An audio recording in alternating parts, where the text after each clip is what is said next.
Back to news. రాజ్యాంగ నిర్మాత బాబాసాహెబ్ అంబేద్కర్ జయంతి సందర్భంగా వైఎస్సార్ కాంగ్రెస్ పార్టీ గౌరవ అధ్యకురాలు వైఎస్ విజయమ్మ అంబేద్కర్ కు నివాళులర్పించారు.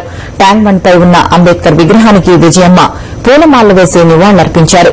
విజయమ్మతో పాటు వైఎస్సార్సీపీ నేతలు జీవుపుడి ప్రభాకర్, మేకతోటి సుచరిత, విజయారెడ్డిలు సైతం అంబేద్కర్ కు నివాళులర్పించారు.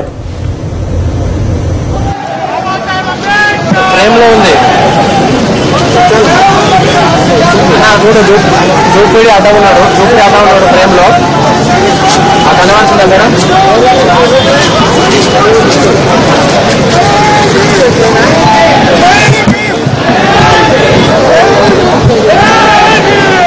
అవునవును.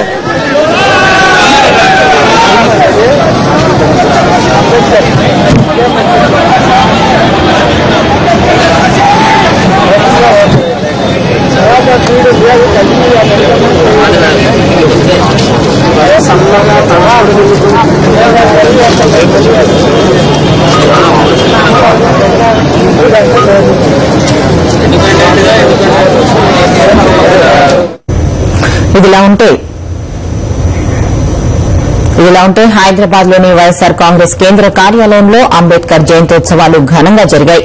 పార్టీ గౌరవ అధ్యకురాలు వైఎస్ విజయమ్మ అంబేద్కర్ చిత్రపటానికి పూలమాల వేసి నివాళులర్పించారు.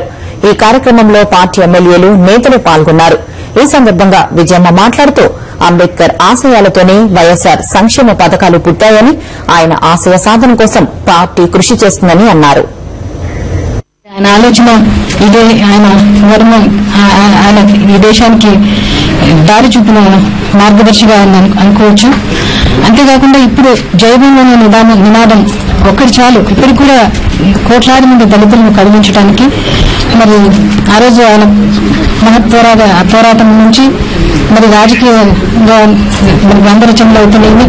ఆయన అన్ని దానిలో కూడా ఆయన అంబేద్కర్ గారు చేపట్టినటువంటి ఆయన ప్రతి చర్య కూడా ఈ జాతి జనాలకు శిరోధార్యంగా ఉంటుంది. ఇవాళ భారతదేశపు అంటే చట్టాలు రూపొందించే సౌత్బర్గ్ కమిటీ ఎదుట దళితులకు ప్రత్యేక నియోజకవర్గాలు ఉండాలని, అంటరాని వారికి రిజర్వేషన్ ఉండాలని ఆయన ప్రతిపాదించడం జరిగింది. గ్రామాల్లో నీరు ఇవ్వకపోవడాన్ని దాని గురించి కానీ, హరిజన హిందూ మత దేవాలయాల్లో ప్రవేశం గురించి కానీ ఆయన చాలా పోరాటం చేయడం జరిగింది. మరి అన్టచబుల్ అనే బుక్ లో కూడా అస్పృశ్యత గురించి రాసిన దాని గురించి కూడా ఇంతవరకు కూడా చర్చలు జరుగుతూ ఉన్నాయి. దాని గురించి మరి రాజ్యాంగ నిర్మాణ ముసాయిదాలో చైర్మన్ గా ఉంటూ సోషల్ డాక్యుమెంట్లు కూడా రిలీజ్ చేయడం జరిగింది. ఈరోజు మనం చేయాల్సింది అంటే రాజశేఖర రెడ్డి గారు మార్గదర్శిగా ఆయన పెట్టుకుని ఆయన పేదవాళ్లకు ఏమేమి కావాలన్నా అవన్నీ కూడా, అంటే ఆహార భద్రత అయితేనేమి, మరి ఆరోగ్య భద్రత అయితేనేమి, మరి విద్యా భద్రత అయితేనేమి, ఉద్యోగ భద్రత అయితేనేమి, ఆవాస భద్రత అయితేనేమి, ఇవన్నీ కూడా చేయటానికి ఆయన ఒక మార్గదర్శిగా ఆయన తీసుకోవడం జరిగింది.